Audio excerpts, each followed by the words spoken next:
everybody, Dr. T here. Today we have a very special guest, a survivor of DV that is willing to speak out about her experience of escaping the abuse and how she believes some of the things could be improved to help more DV victims. To keep anonymity, her name has been changed and her face will not be shown.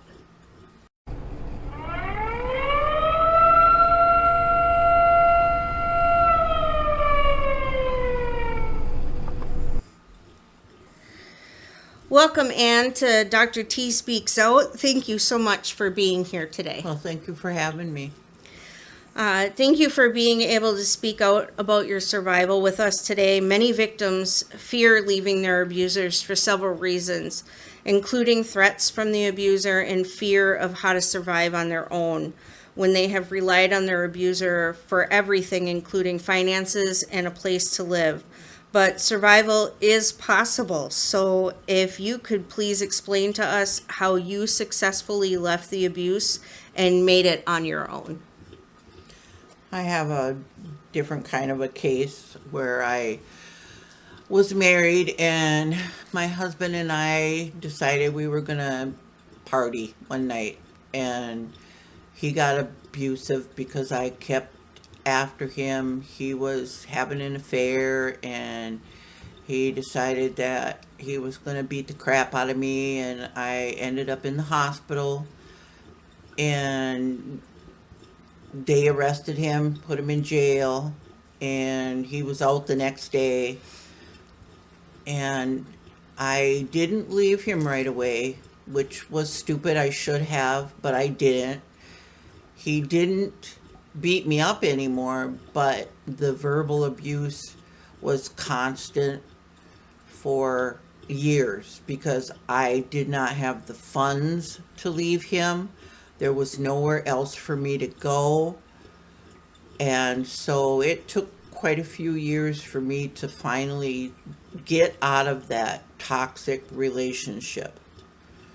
And now I'm free and clear from him. Well, it's good to hear. How did you end up being able to leave? I finally made up my mind that I did not need him to survive, that I could do this on my own. Now, you also wanted to discuss some things that you believe could be improved to help DV victims. Tell us more about that.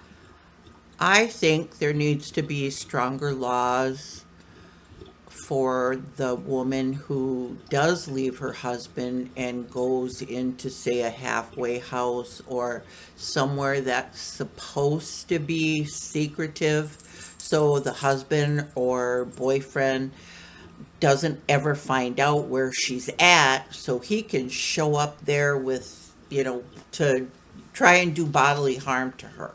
And I think they need to have stronger laws that make it harder for them to find out things like that. Well, thank you so much for being a guest on Dr. T Speaks Out, and thank you so much, Anne, for speaking with us today about your survival and how we can improve the safety of DV victims with different and stronger laws. Thank you. Leaving a relationship is not easy. You may still care about your partner or have hope that things will get better. It may also be difficult or frightening to leave because of several reasons, like children or feeling isolated, limited or no finances, or a slew of other reasons.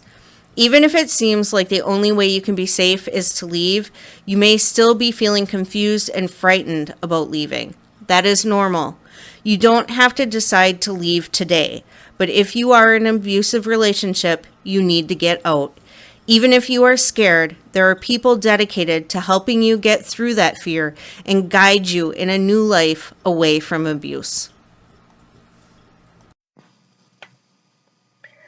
If you or someone you know is in an abusive situation, call the National Helpline at 1-800-799-SAFE or text START to 88788. Everyone deserves a healthy relationship.